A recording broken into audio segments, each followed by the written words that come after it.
Welcome to our channel. Make sure to subscribe and never miss any new episodes. A massive Star Destroyer loomed above the small shuttle as it docked. Beside Natalie, Russell went rigid.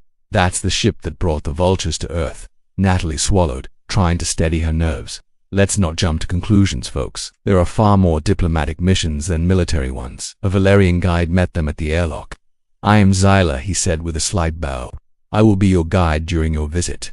Zyla led them through a series of sterile white hallways until they reached an elevator. Once inside, he turned.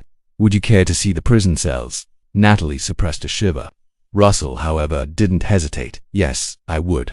The elevator slid open to reveal a dark, narrow corridor lit by flickering lights.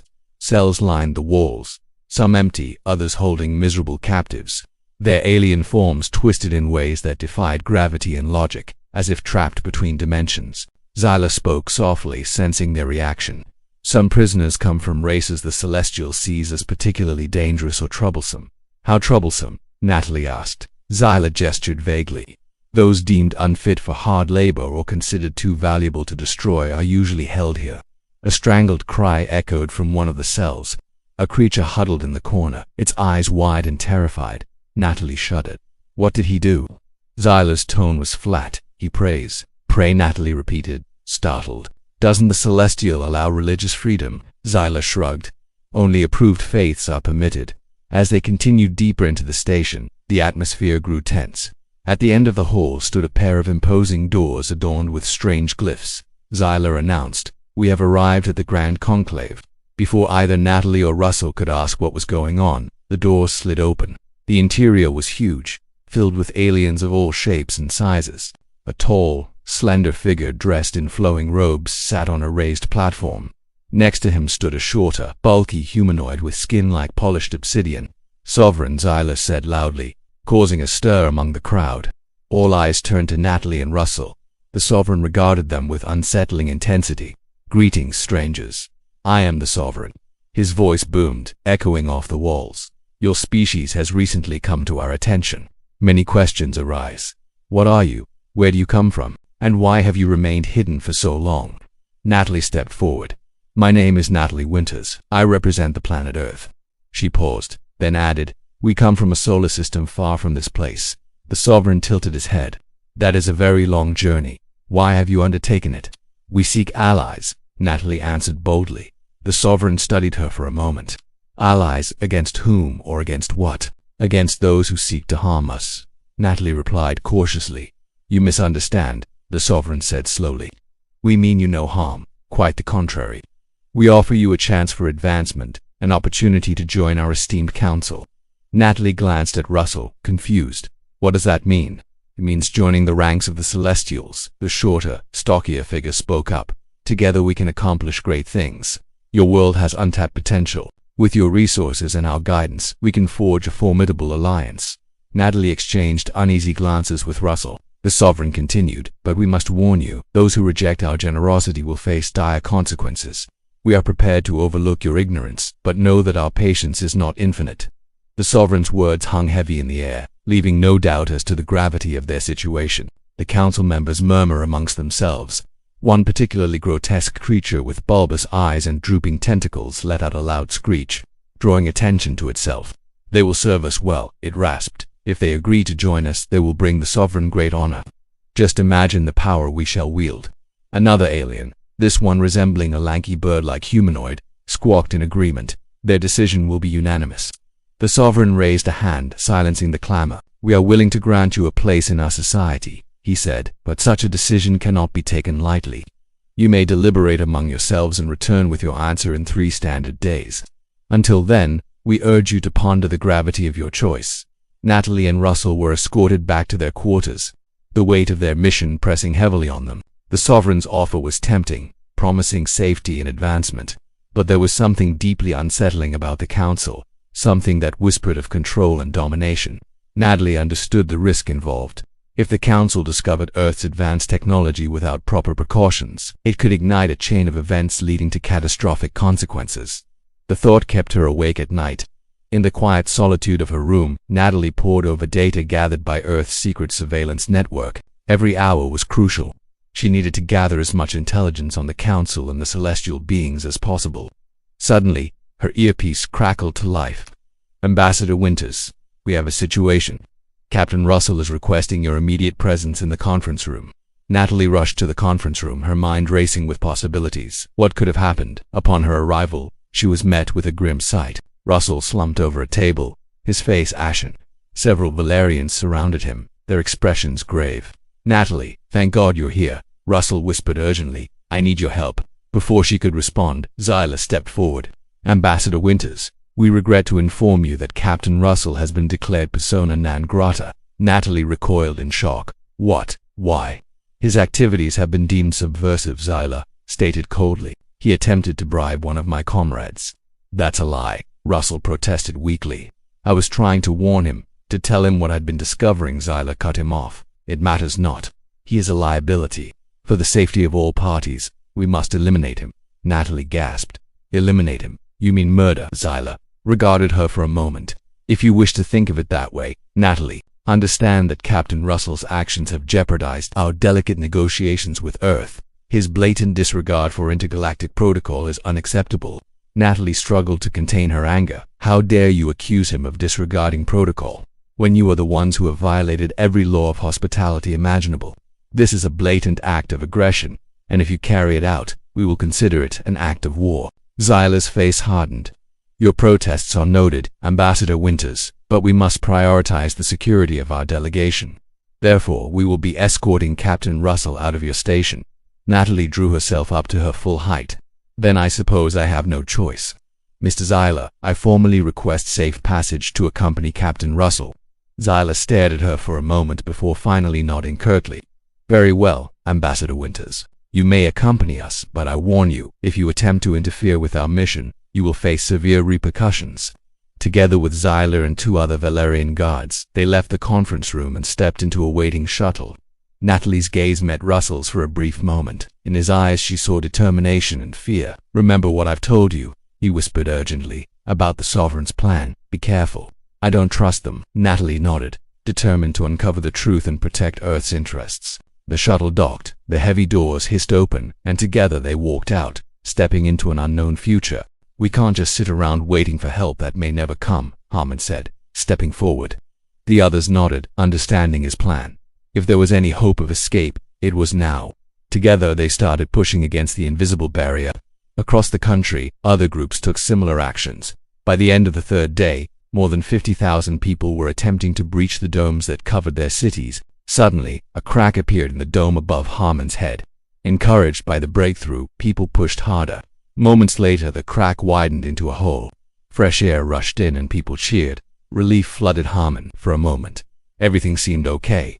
But then a new message filled everyone's minds. "The Sovereign judges you unworthy. This dome will be your tomb." With a surge of power, the energy field contracted, trapping thousands inside. Harmon screamed as the air grew thin. Outside, the world watched in horror. The Sovereign seemed unstoppable. But back in the hidden facility, Russell's team raced against time. "We have to stop this thing," Grant said, staring at monitors showing the damage done to Chicago. Russell was focused on a console. "There has to be a weakness, some natural phenomenon that could disrupt the Sovereign's power." Grant shook her head. "It's too perfect. Nothing can stop it." Russell suddenly slammed his hand on the console. "Wait, I got something." On the surface, the Sovereign's energy shield is impervious to attack, but that doesn't mean it's the same on the inside. If the test subjects are trapped inside the shield, we might be able to attack the shield's generator. That might even explain why it's targeting essential services. "It's trying to weaken our ability to fight back," Russell explained. "Where would the generator be?" Grant asked. Russell looked up, excitement in his eyes.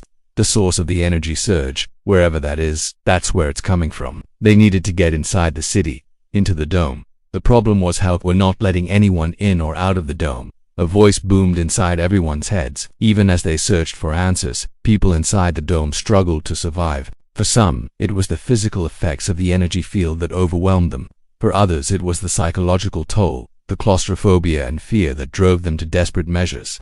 One man opened his front door and stepped out, breathing the thin air. Another woman fell to her knees and prayed. Still, others fought, blaming each other for their fate. John Harmon felt helpless watching people panic. He knew they couldn't stay in the dome much longer. He had to get them out. With the help of a few friends, he found a ventilation shaft leading into the street. It was too small for adults, but maybe the air inside the shaft would be breathable enough to last until they could get another hole open. His friends waited, but Harmon hesitated. He was almost 6 feet tall.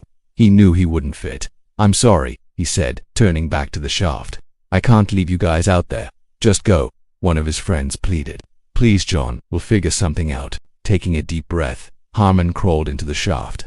Outside the dome, people cheered as he broke through to the surface. It was only a small hole, but it was enough for people to pass through one at a time. Carefully, the first group brought oxygen tanks with them to make the air inside the dome breathable. Then they returned for more people. As the night wore on, more and more people escaped. Harmon stayed as long as he could, helping everyone he met. But the air grew thinner and thinner. Soon he felt himself losing consciousness. He stumbled out of the ventilation shaft just as dawn broke. The world was watching, waiting to see if the Sovereign would let them live. In the distance, Harmon saw a brilliant flash of light. It was the Sovereign, returning to view its test subjects. Was it too late? Would the Sovereign destroy them all? Suddenly, people saw a small figure drop from the sky. It was Natalie Winter. She landed gracefully in the center of the crowd. "I'm here to talk to the Sovereign," she said, raising her hand slowly. Seeing the danger, Russell had tracked Natalie to this location and followed her. Here, carefully hiding in the trees, he watched as the Sovereign approached. Natalie raised her hands again, palm out in a gesture of peace. "I offer my planet's knowledge and technology in exchange for your mercy," she said. The Sovereign seemed to hesitate. Then it spoke directly to Natalie. "Your species is dangerous. You have almost destroyed yourselves many times. Your technology is advanced, but what good has it brought you? Millions of lives lost to weapons, planets ravaged by pollution. It feels like the Sovereign is reading their minds. All I have ever wanted," Natalie said, "is for my people to reach beyond themselves, to become better. I believe we can show you that we have changed." Suddenly a large object fell from the sky, crashing into the forest nearby. The Sovereign turned its attention to the fallen object. There was no mistaking it. It was one of their probes. It was down back at the facility. Russell and the others had done it. They had found a way to disrupt the energy field, to mimic the natural phenomena that the Sovereign needed to maintain its powers. Now they just had to hope it would work. The Sovereign's power fluctuated as the probe emitted a burst of energy. Natalie seized the opportunity. "Our knowledge and technology can benefit all worlds," she said. "Let us prove ourselves to you. Please spare my planet." As she spoke, the connection between the probe and the Sovereign grew stronger. Finally, the Sovereign turned its full attention to Natalie. "Very well, I will test you further. Your request is granted."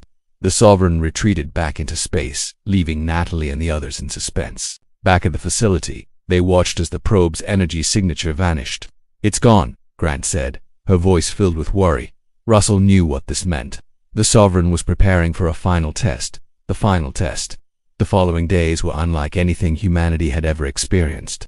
The Sovereign tested them in ways that pushed their limits, both physically and emotionally. It manipulated their communications, disrupted their transportation systems, and even created illusions to challenge their perceptions. Throughout it all, people showed incredible courage, ingenuity, and compassion. They solved problems, reaching out to each other for support and understanding. They shared resources, helping those in need, and they never gave up hope.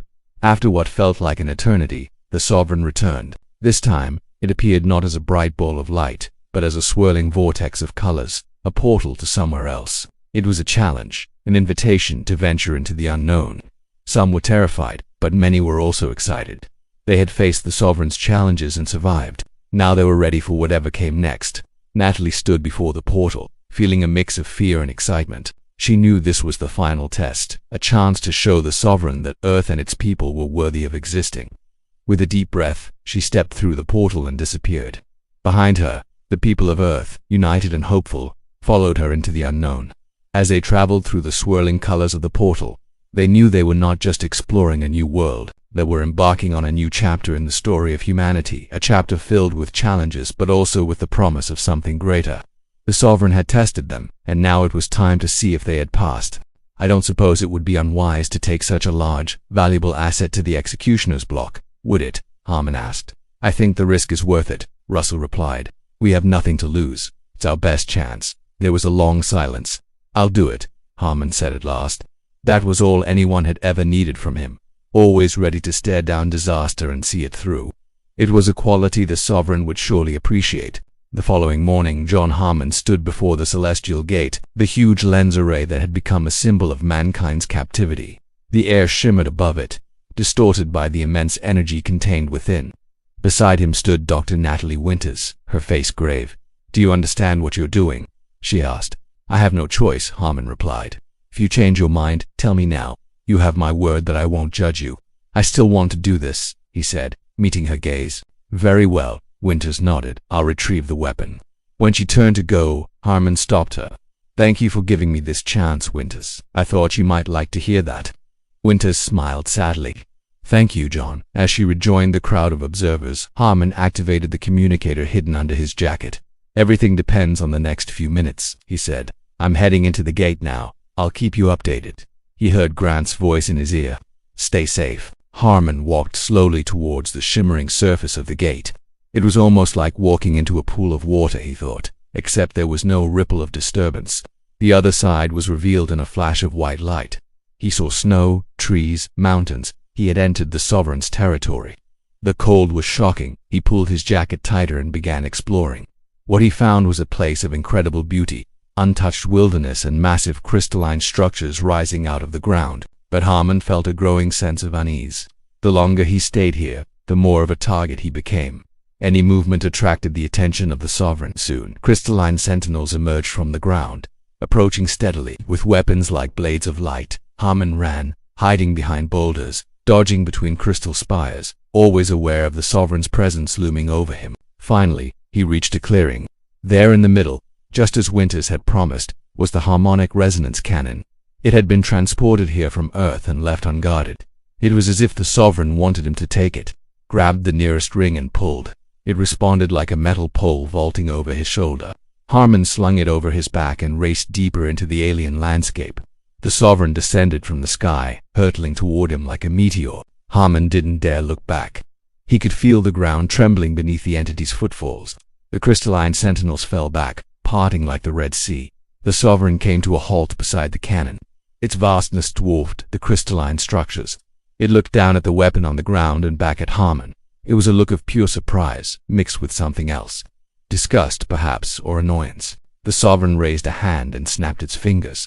Crystal shards shot from the ground, enveloping Harmon.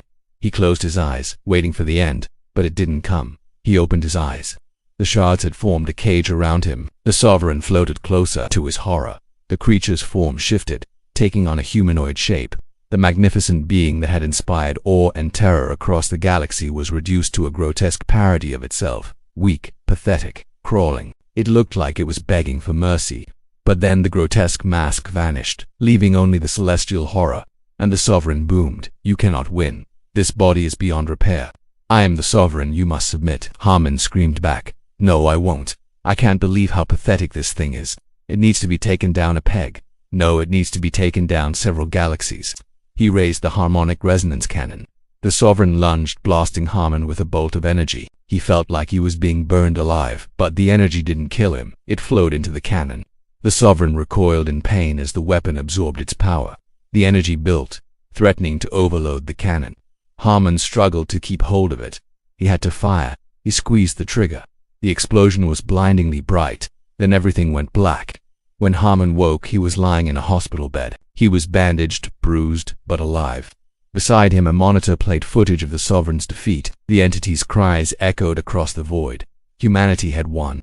Cheers erupted outside the window. Harmon was overwhelmed with relief and joy. He was greeted by news that the remaining gates had fallen and Earth was free. He had fired the last shot of the war. As the celebrations continued, Bunker 1 hummed with activity. Scientists and soldiers worked feverishly to reverse engineer the sovereign's weapons. Meanwhile, other experts analyzed recordings of the sovereign's communications with other species. Much of it was deciphered immediately. The sovereign had been worshipped as a god by countless species throughout the galaxy. It demanded obedience and offered salvation. But the most disturbing revelations came later. When scientists translated recordings of conversations between the sovereign and its followers, they learned the horrifying truth. The sovereign didn't just conquer worlds, it infected them. It chose a champion from among the populace. used its powers to influence that individual, and directed them to take control of the planet. Once in power, the sovereign watched and waited, biding its time until it was ready to claim a new world. The extent of the sovereign's reach was staggering. Entire star systems had been infected. The faithful followed the sovereign's teachings, waiting for its return. It was a cult that spanned the galaxy. The discovery forced humanity to act fast. All across the galaxy, the faithful prepared for the sovereign's return. Human forces moved swiftly, neutralizing threats before they could rally. Decades of war had taught them efficiency. The early attacks were brutal, but as time passed, humanity developed a better strategy. Don't fight the believers, a general advised. Try to understand them, learn why they follow the sovereign, and show them another path. It was slow and difficult work, but eventually it paid off. Former followers broke away, realizing they had been manipulated. Whole planets were freed from the sovereign's grasp. The galaxy was thrown into chaos as humanity worked to undo millennia of damage. But the cost was high.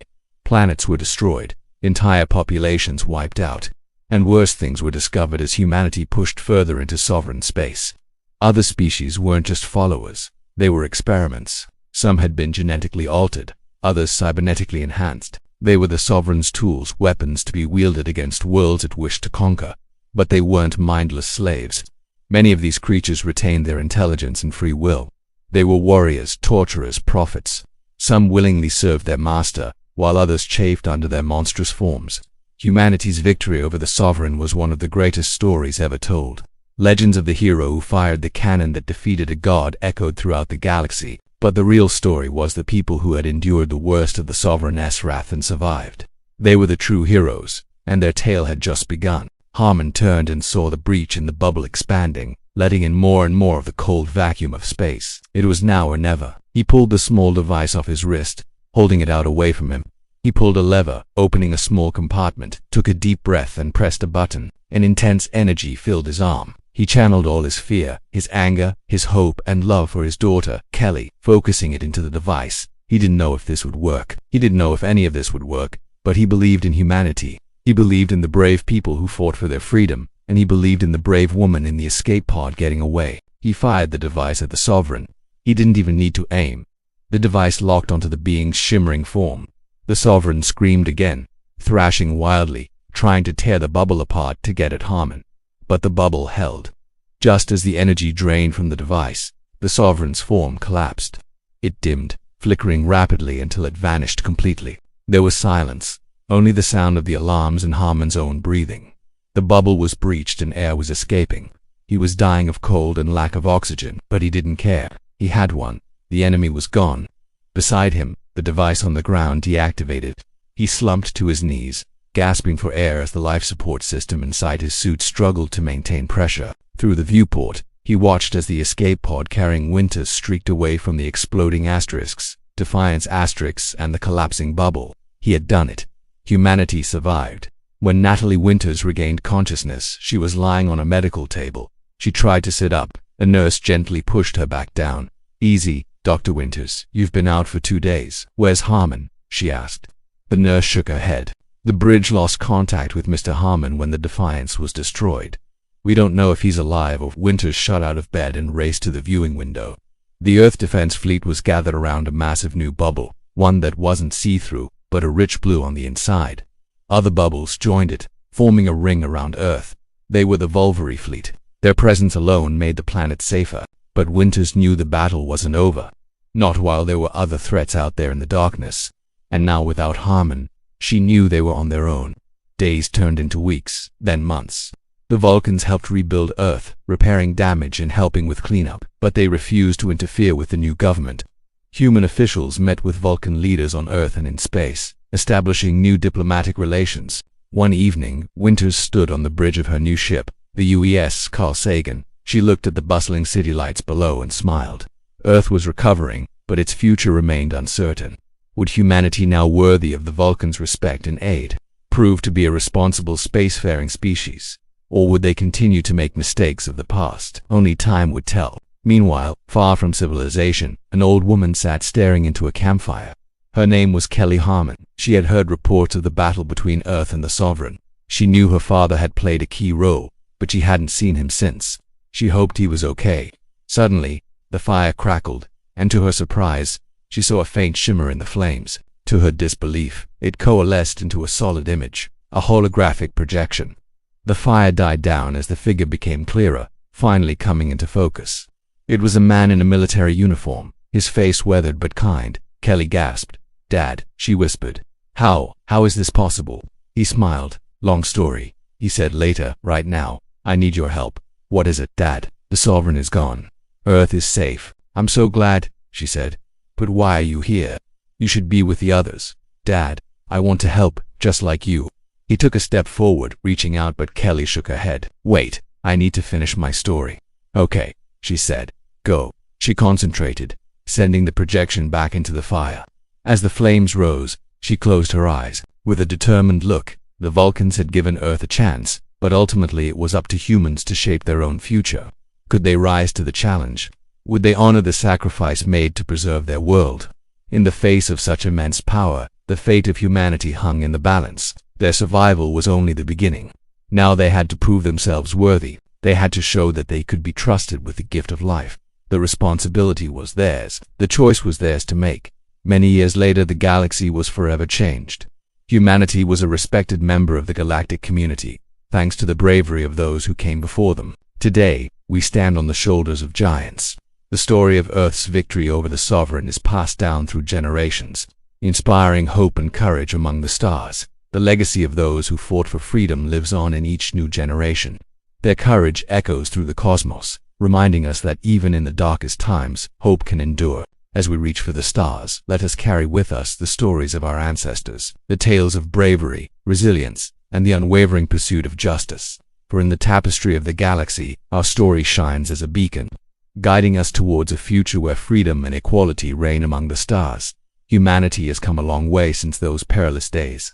Young Kelly Harmon now stands as a leader, guiding Earth into its new era. The memory of her father's sacrifice is a guiding star for her, driving her to ensure that peace and understanding prevail. In the distant reaches of space, a lone scout ship flies, its mission to seek out new life and new civilizations. Within it, a crew of diverse aliens, united by their thirst for knowledge and exploration, prepare to embark on their journey. Among them is a Vulcan officer, his face betraying nothing, yet his eyes filled with a quiet determination. He is there to learn and to share, carrying with him the lessons of the past. As the ship leaps into hyperspace, leaving the familiar glow of Earth behind, it carries with it the hopes and dreams of an entire galaxy. Out there in the vast unknown, new adventures await, new challenges and new discoveries. The future remains unwritten, but one thing is certain: humanity's story is only just beginning. Welcome to my channel. I've just finished reading the third book in this series, and I'm so excited because the fourth and final book comes out next week. So here are the top 5 moments from Use of Weapons. Number 5, I'll be right behind you. But Harmon knew it was a lie. Someone had to finish this. As Winter scrambled into the pod, Harmon turned to face the Sovereign. The being was wounded but still incredibly powerful. It turned its attention to Harmon, golden energy crackling around it. "You," the Sovereign hissed, "the human who defied me at every turn. You will be the first to die." Harmon looked at the device on his wrist, then at the angry god before him. He smiled grimly. "Not today," he said, and activated the miniature cannon. John Harmon woke up in pain. Bright lights hurt his eyes. For a moment, he thought he was dead. Then he felt the ache in his body and knew he was very much alive. He was in a bed. The room looked strange. The walls glowed softly, and the air smelled like flowers. "This wasn't Earth, the human is awake," said a voice. Harmon turned his head. A blue-skinned being stood nearby.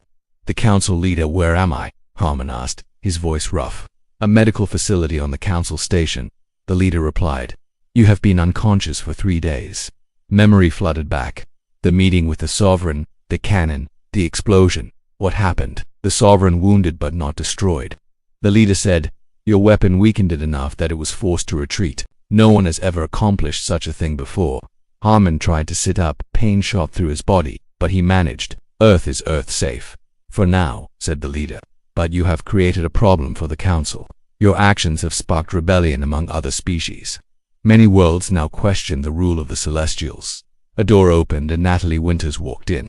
She looked tired but smiled when she saw Harmon awake. "You're alive," she said. "We weren't sure you'd make it." "Captain Russell, the *Defiance*, Harmon asked. Russell is alive. The ship was badly damaged, but some of the crew survived. They're heroes back on Earth. The leader cleared his throat.